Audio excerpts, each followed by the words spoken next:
It was 11:47 a.m., barely 17 minutes into her questioning, when the expression on Ilhan Omar's face shifted in a way that no amount of spin could later smooth over. FBI Director Kash Patel sat across from her with his hands calmly resting on a red folder, his demeanor oddly tranquil, like someone who had already seen the end of the movie and was just waiting for the rest of the room to catch up. Omar leaned forward in her chair, phone pressed to her ear, her attorney murmuring urgently, while the House Oversight Committee chamber fell into a silence that felt less polite than paralyzing. This wasn't the quiet of attentive listening, but the kind that freezes a room when everyone senses something has gone badly off script.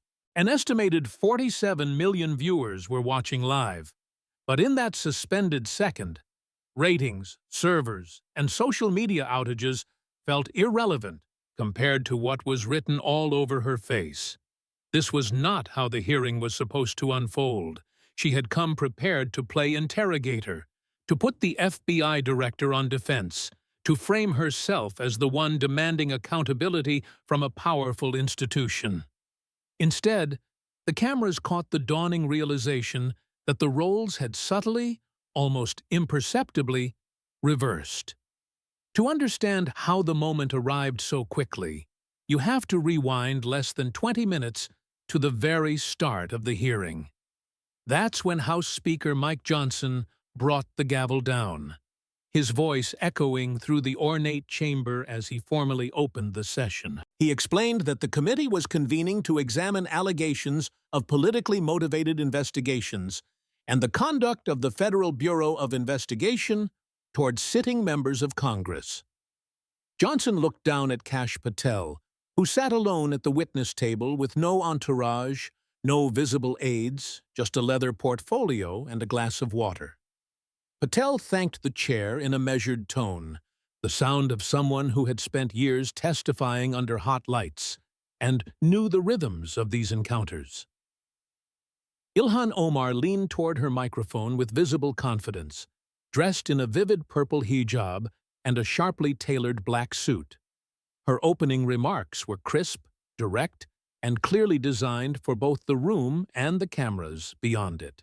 She spoke about reports from progressive lawmakers who claimed to be followed, monitored, or otherwise subjected to what they described as intimidation by federal law enforcement. According to her, whistleblowers had suggested the FBI was running surveillance on members of Congress whose politics, religion, or policy positions put them at odds with the establishment. Journalists leaned forward as she framed the issue as one of power, bias, and institutional overreach. Her question was simple, intentionally binary, and clearly meant to land as a headline. Was the FBI investigating any sitting members of Congress?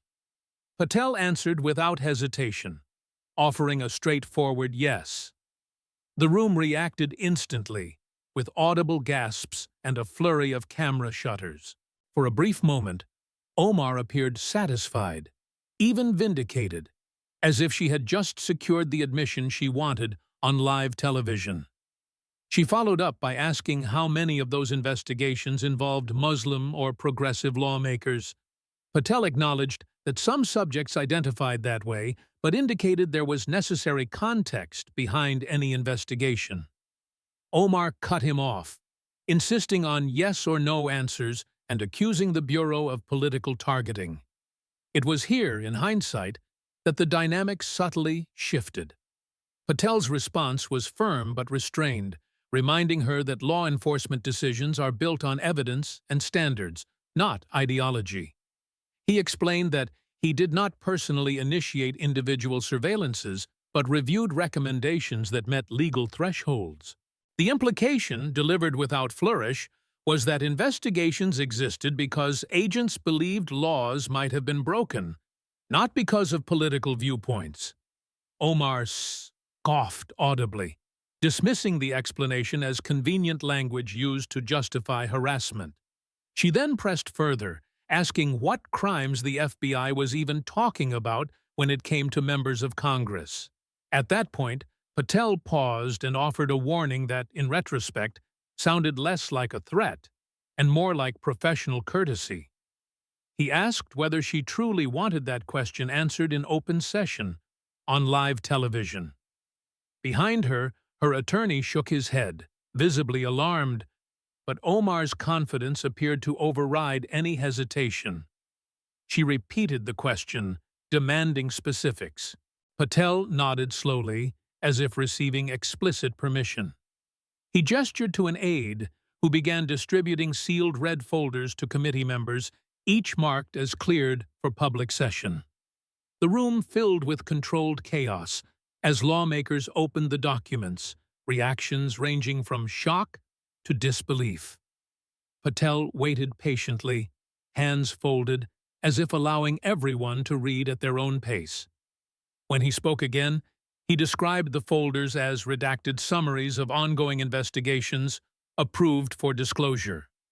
Omar objected immediately, calling the distribution irregular, but Patel calmly reminded her that she had convened the hearing and demanded transparency. He offered to move the discussion into a closed, classified setting if she preferred, a suggestion that placed her in a difficult position. Choosing privacy now could look like retreat, while continuing meant stepping into unknown territory. Omar insisted on proceeding publicly, emphasizing that she had nothing to hide. That declaration would echo uncomfortably in the minutes that followed. Patel began by discussing a campaign finance investigation involving unusually large consulting payments. He described the case abstractly, citing complaints, timelines, and comparative campaign spending without initially naming names. As details accumulated, the parallels to Omar's own campaign became increasingly hard to ignore. When a colleague asked whether the case involved Minnesota's 5th congressional district, Patel declined to identify individuals but confirmed the district. The silence that followed made it clear everyone understood the implication. Omar protested that the hearing was becoming a smear, but Patel maintained that he was simply responding to questions she had posed. He laid out timelines of payments, public filings, and discrepancies that, taken together, raised questions investigators believed warranted review. At every step, he avoided declarative accusations, instead framing the information as matters under examination. The distinction mattered legally, but politically, the optics were unforgiving. Viewers watched as Omar's composure visibly eroded. As the discussion moved on, Patel referenced tax filings and marital records, carefully describing them as areas of inquiry rather than conclusions. Democratic members objected, arguing that personal matters were being aired improperly. Patel countered that when personal details intersect with federal filings, they can become relevant to oversight. He presented documents and posed questions that Omar struggled to answer definitively in real time. Each pause, each request to consult counsel landed heavier than the last. Then came the topic of foreign contacts and advocacy. Patel acknowledged that members of Congress routinely meet with foreign officials and that such interactions are part of the job. What drew scrutiny, he explained, were patterns of donations, communications, and policy positions that investigators believed deserved examination under existing law. He referenced messages obtained through warrants, summarizing rather than quoting them, and asked Omar whether she wished to explain their context. At that moment, she stopped responding. After conferring with her attorney, Omar invoked her Fifth Amendment right regarding certain questions. Legally, it was a protected choice, one available to any American. Politically, it detonated like a flashbang. The room erupted, reporters rushed for exits, and the gavel struggled to restore order. Patel emphasized that invoking constitutional rights should carry no stigma, a statement that sounded sincere even as the damage spread. Within minutes, clips of the exchange flooded every major network. Commentators argued over what the invocation meant and what it did not. Some framed it as prudence, others as a devastating visual. By afternoon, the hearing had been recessed, but the narrative had already escaped the room.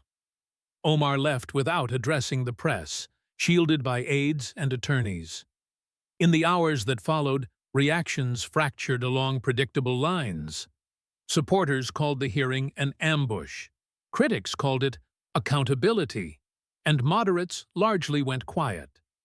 Statements from party leadership emphasized due process while stopping short of full-throated defense.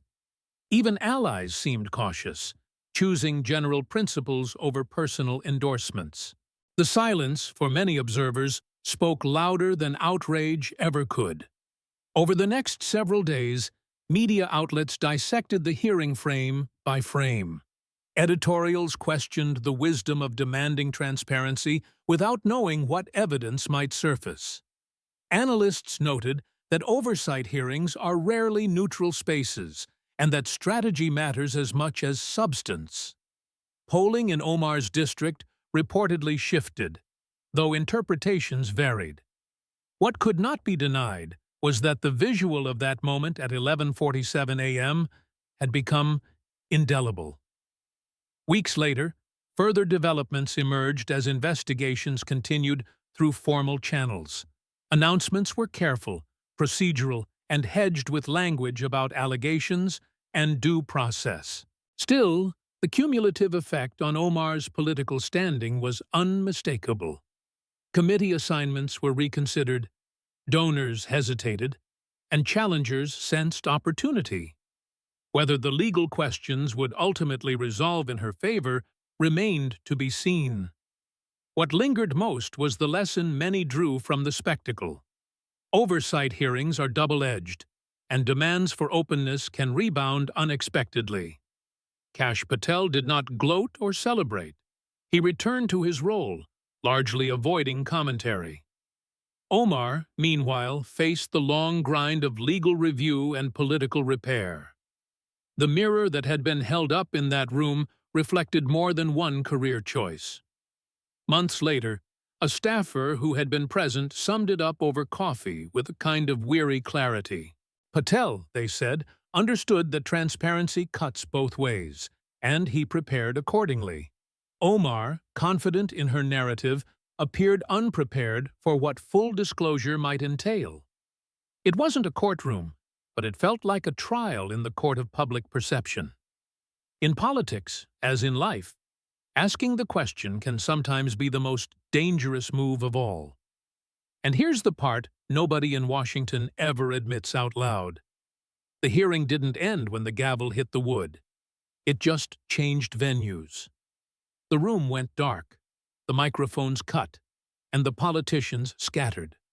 But the story sprinted into the hallways, into the green rooms, into the private text threads where reputations get traded like poker chips. People weren't asking, "What's true?"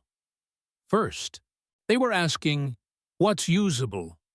Because in this town, facts are often treated like ingredients, not conclusions. By late afternoon, you could feel the split forming in real time, like a crack racing through ice. On one side were the people insisting Omar had been set up, that Kash Patel walked in with a pre-built trap, that the whole thing had the smell of a political operation dressed in legal language. On the other side were people saying, she called the hearing, she asked for transparency, and she got more than she bargained for.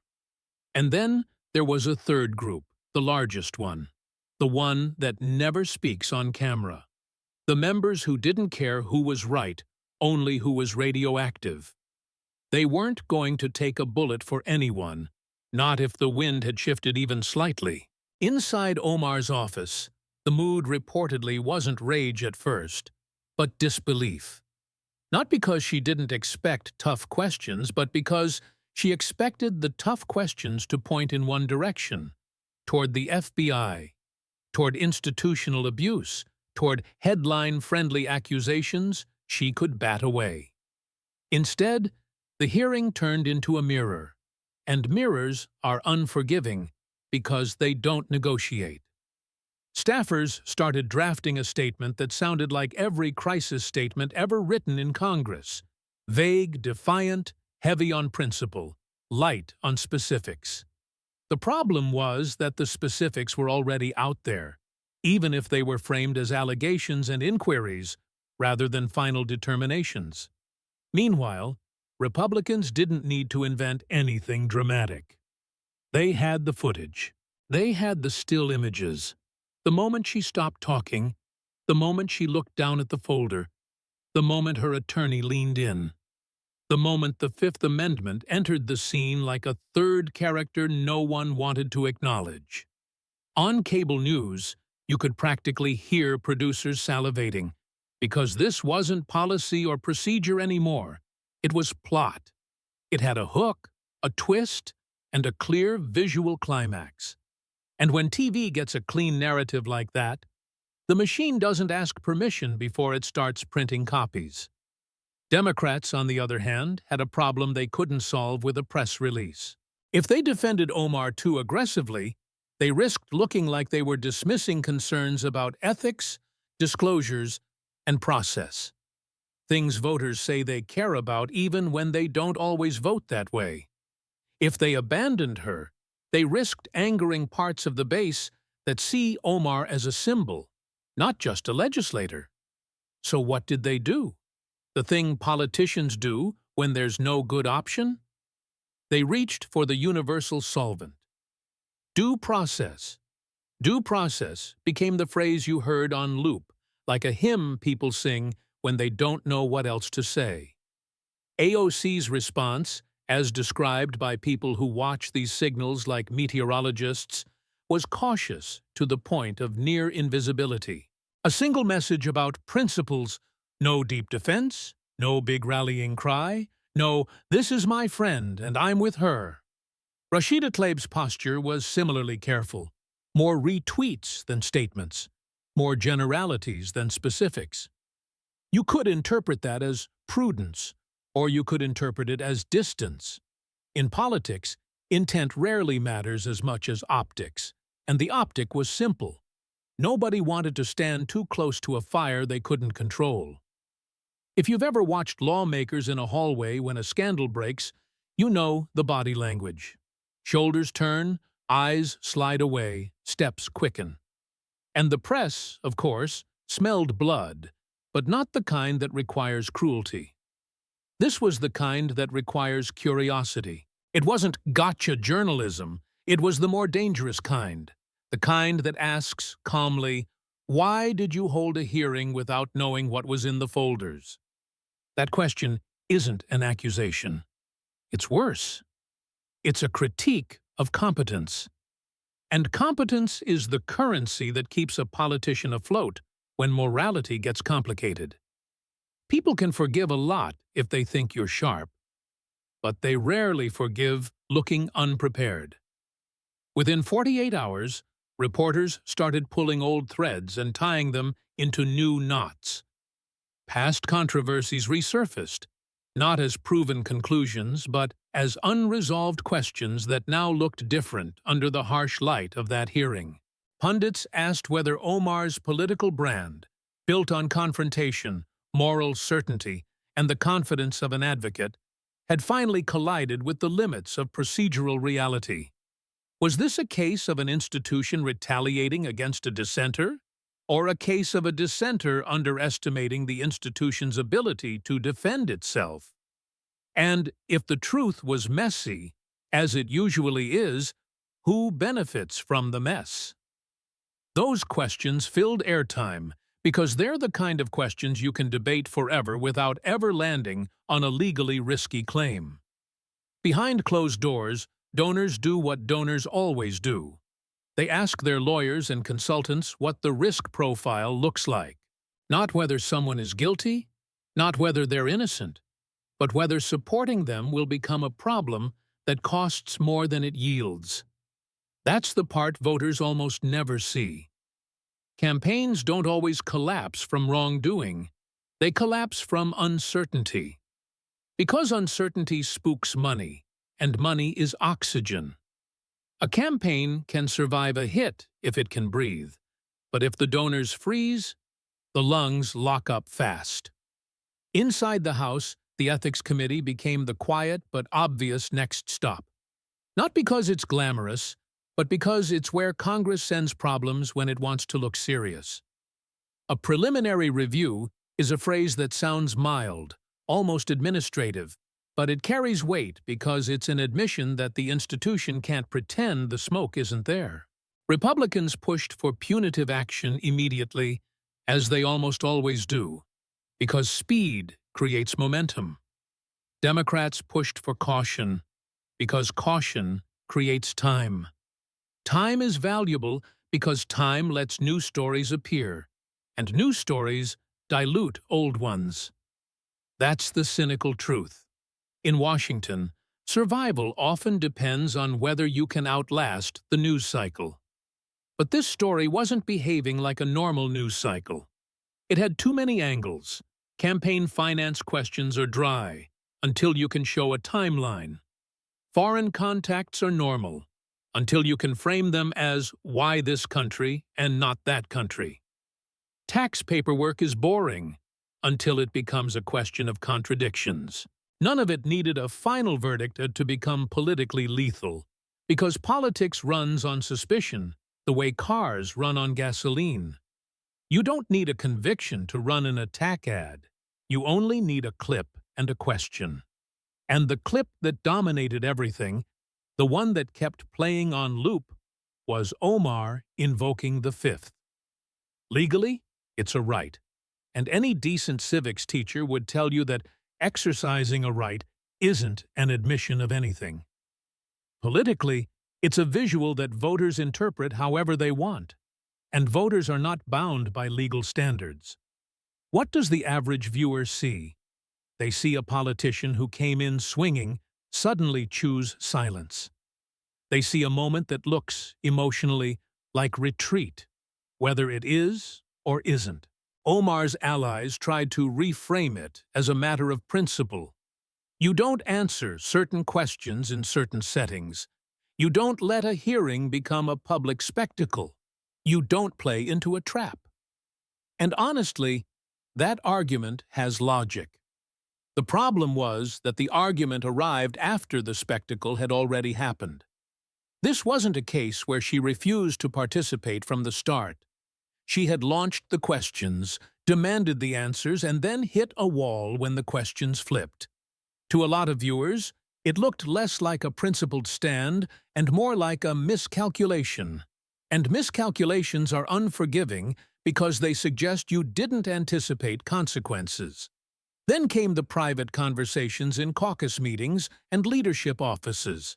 If you've never seen lawmakers talk about a scandal internally, imagine a group of people who have mastered public morality speaking in the most clinical terms possible. They don't say right or wrong first. They say impact. They say district. They say messaging. They say, can we defend this without eating the whole week? At some point, someone inevitably asked the question that always gets asked. What does the paperwork actually show? Not because they suddenly became forensic accountants, but because they needed to know whether there was an off-ramp. If there was a clean explanation, leadership could hold the line. If there wasn't, leadership would quietly encourage distance. And if there was more coming, more documents, more disclosures, more subpoenas, then distance would become speed. In politics, the first person to step back looks nervous, but the 10th person to step back looks smart. The strangest part was that Kash Patel himself didn't feed the frenzy. He didn't do the celebratory interviews. He didn't tease future revelations. He didn't walk out of the hearing smiling like a villain in a movie. He acted like a bureaucrat, which is exactly what made the moment feel colder. Because if he had performed, critics could call it theater. Instead, his restraint made it feel procedural, and procedural is harder to dismiss. And still, for all the noise, the central question remained unresolved, the one that hung over everything like a neon sign. What, exactly, would come next, through formal channels. A hearing can expose contradictions, but it doesn't decide outcomes. It can raise suspicion, but it doesn't prove a case. So people started watching for what prosecutors do when cameras aren't there. Would there be filings? Would there be statements? Would there be quiet movement behind the scenes that confirms the story has substance? Or would the story slowly fade into the category of political spectacle? Omar's team, for its part, tried to regain control by shifting the frame back to motive. Why now? Why publicly? Why in this setting?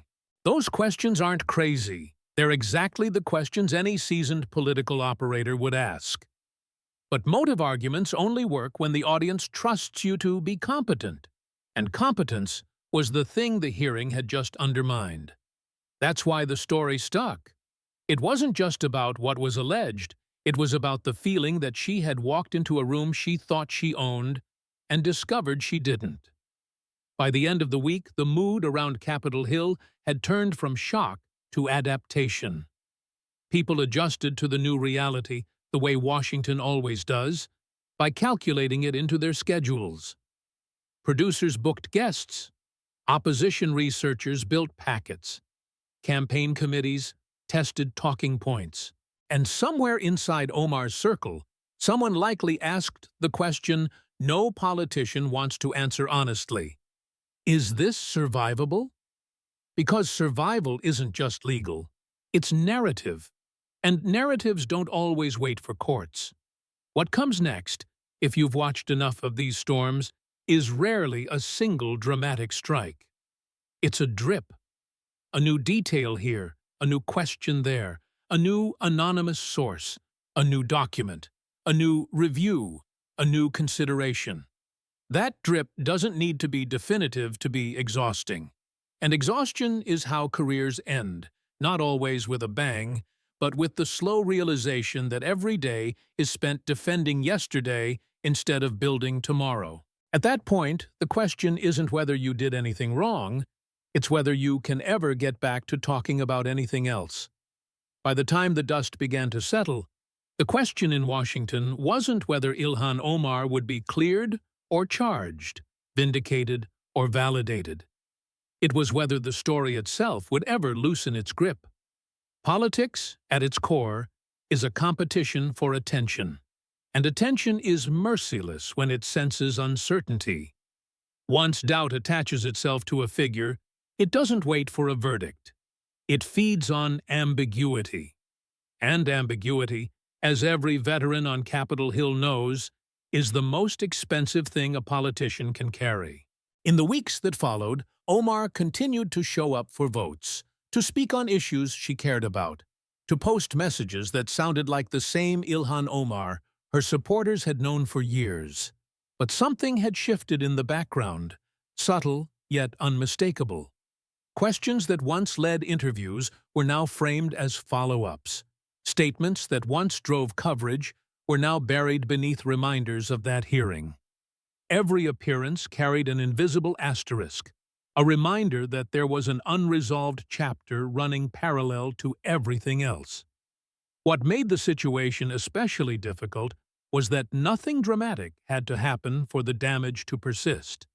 There didn't need to be handcuffs or perp walks or explosive announcements. The hearing itself had already done the work of planting doubt. It had produced a moment so visually clean, so narratively sharp, that it didn't require embellishment. In modern politics, a single frozen frame can outweigh 1,000 pages of legal argument. Privately, some Democrats admitted what they would never say on camera. They worried less about the outcome of any investigation and more about the calendar. Midterms don't wait. Attack ads don't pause for nuance. And voters, fair or not, rarely separate under investigation from problem. It wasn't a judgment of guilt. It was an assessment of risk. Republicans, for their part, didn't need to push hard. They understood that the loudest weapon was silence. Let the footage play. Let the questions linger. Let Democrats argue with themselves. Sometimes the most effective opposition strategy is simply stepping aside and allowing gravity to do its work. As for Kash Patel, his role in the story became strangely static. He wasn't the hero of a crusade, nor the villain of a conspiracy, at least not in his own telling. He receded back into institutional anonymity, which only reinforced the sense that the hearing wasn't about personality, but about process. That perception, fair or not, mattered. It made it harder to dismiss the episode as theatrics alone.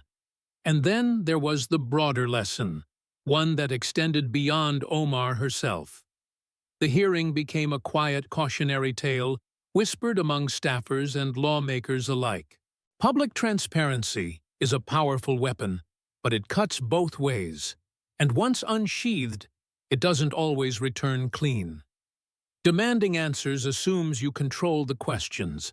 Assuming control is where confidence becomes vulnerability. Washington has seen this movie before, but it never stops people from believing they'll get a different ending. For Omar, the road ahead narrowed. Not necessarily closed, but constrained. Rebuilding trust, even among allies, would require time, discipline, and a willingness to live inside discomfort. Some politicians survive moments like this by leaning into humility. Others survive by waiting it out, hoping the storm moves on to the next target. There's no universal formula, only trade-offs.